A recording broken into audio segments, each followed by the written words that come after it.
साल 1969 भारत की सड़कों पर एक अजीब सी दीवानगी दिखाई देने लगी थी। सिनेमा घरों के बाहर लंबी लंबी लाइनें लगी रहती थी। एक अभिनेता की सिर्फ एक झलक पाने के लिए लोग घंटों इंतजार करते थे। लड़कियां उन्हें खून से खत लिखती थी, उनकी तस्वीरों को सीने से लगाकर रखती थी। लेकिन क्या आपने सोचा है कि करोड़ों दिलों पर राज करने वाला यही सुपरस्टार अपने आखिरी जिंदगी के दिनों में इतना अकेला क्यों रह गया? ये कहानी है भारत के पहले सुपरस्टार राजेश खन्ना की। एक सफर है सुहाना, यहाँ कल क्या हो किसने जाना।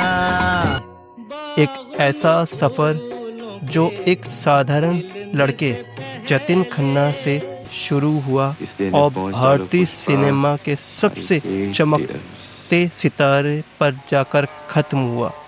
20 दिसंबर 1942 ब्रिटिश भारत के अमृतसर में एक बच्चे का जन्म हुआ। उनका नाम रखा गया जतिन खन्ना। कुछ समय बाद उन्हें उनके रिश्तेदार चुन्नीलाल खन्ना और लीलावती खन्ना ने गोद ले लिया। इसके बाद उनका पालन पोषण मुंबई में हुआ। बचपन से ही जतिन को अभिनय का शौक था। स्कूल में जब भी कोई नाटक होता वह पूरे उत्साह से हिस्सा लेते। शायद उन्हें तब भी नहीं पता था कि ये शौक एक दिन उन्हें इतिहास में अमर कर देगा।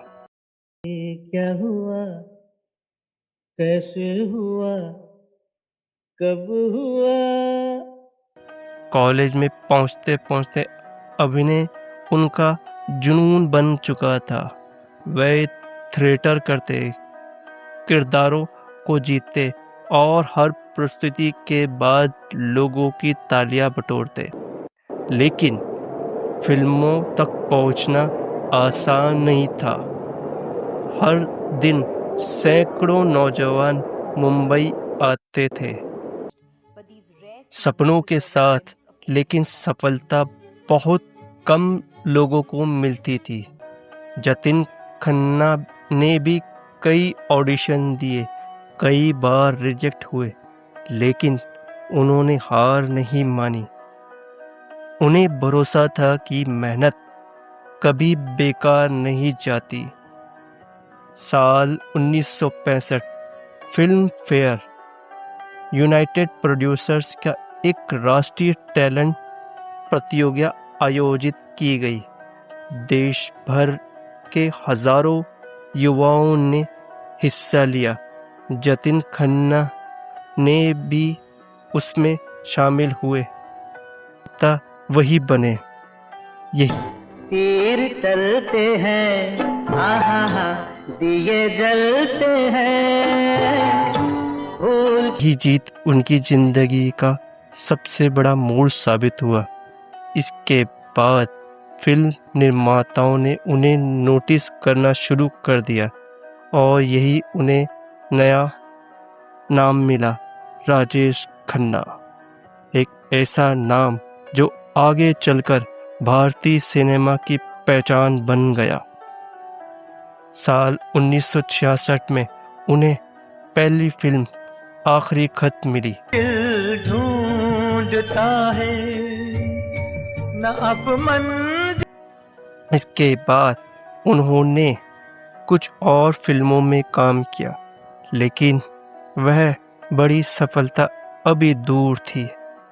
फिर आया साल 1969, एक फिल्म रिलीज हुई, आराधना। की रानी कब आएगी तू, आए रुत मस्तानी कब आएगी तू, बीती है। और इसी फिल्म ने सिर्फ एक अभिनेता की किस्मत नहीं बदली, बल्कि भारतीय सिनेमा में सुपरस्टार नाम का एक नया अध्याय शुरू कर दिया। लेकिन आराधना के बाद ऐसा क्या हुआ कि पूरा देश राजेश खन्ना का दीवाना बन गया? आराधना के रिलीज के बाद जो हुआ उसकी कल्पना शायद किसी ने नहीं की थी। राजेश खन्ना रातों रात पूरे देश की धड़कन बन गए। उनकी मुस्कान, उनकी आंखों की मासूमियत और उनका अलग अंदाज लोगों के दिलों में बस गया। सिनेमाघर के बाहर टिकट के लिए लंबी लंबी कतारें लगती थी। कई प्रशंसक सिर्फ उनकी एक झलक पाने के लिए घंटों इंतजार करते थे। उसी दौर में राजेश खन्ना सिर्फ एक अभिनेता नहीं थे, वे एहसास बन चुके थे। आराधना के बाद मानो सफलता उनके कदम चूमने लगी।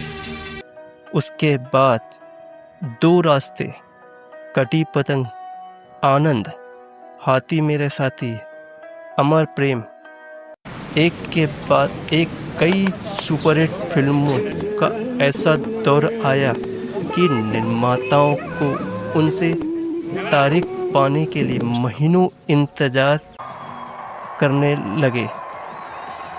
उनकी लोकप्रियता इतनी ज़्यादा थी कि लोग उन्हें भारत का पहला सुपरस्टार कहने लगे। लेकिन हर चमकती हुई कहानी का एक ऐसा मोड़ भी आता है जो सब कुछ बदल देता है। साल 1973 में राजेश खन्ना ने उभरती हुई अभिनेत्री टिम्पल कपाड़िया से शादी की। यह शादी पूरे देश में चर्चा का विषय बन गई। इसके बाद में उनके घर दो बेटियां ट्विंकल खन्ना और रिंकी खन्ना का जन्म हुआ। लेकिन समय के साथ निजी जीवन में दूरियां बढ़ने लगी। मेरे नसीब में है दो। उनका रिश्ता अब पहले जैसा नहीं रहा। यह वह समय था जब उनकी जिंदगी में एक बड़ा बदलाव आने वाला था। 1970 के दशक में भारतीय सिनेमा बदल रहा था। दर्शक अब नए तरह के नायक को पसंद करने लगे थे। इसी दौर में Amitabh Bachchan, angry young man अवतार सामने आए। धीरे धीरे फिल्मों का रुख बदल गया। राजेश खन्ना का स्टारडम पहले जैसा नहीं रहा। हालांकि उन्होंने बाद में भी कई अच्छी फिल्मों में काम किया, लेकिन वह जादू जो कभी पूरे देश पर छाया था वैसा फिर नहीं लौट सका। इसके बाद उन्होंने राजनीति में भी कदम रखा और लोकसभा के सदस्य बने। 18 जुलाई 2012 भारतीय सिनेमा का एक चमकता हुआ सितारा हमेशा के लिए डूब गया। राजेश खन्ना इस दुनिया को अलविदा कह गए। लेकिन कुछ लोग सिर्फ अपने जीवन तक सीमित नहीं रहते, वे इतिहास बन जाते हैं। आज भी जब उनकी फिल्में टीवी पर आती हैं तो करोड़ों लोग उन्हें उसी प्यार से देखते हैं। उनकी मुस्कान, उनका अभिनय, उनकी यादें आज भी भारतीय सिनेमा के सुनहरे दौर की पहचान है। औरत हमेशा नहीं रहती, लेकिन कुछ नाम ऐसे होते हैं जो समय से भी बड़े हो जाते हैं। राजेश खन्ना ऐसा ही एक नाम थे। वह सिर्फ भारत के सबसे पहले सुपरस्टार नहीं थे, बल्कि एक ऐसा दौर थे जिन्हें कभी नहीं भुलाया जा सकता। अगर आपको यह कहानी पसंद आई है तो वीडियो को लाइक करें, चैनल को सब्सक्राइब करना न भूलें अगली कहानी किस महान कलाकार की होनी चाहिए, हमें कमेंट करके ज़रूर बताएँ। धन्यवाद।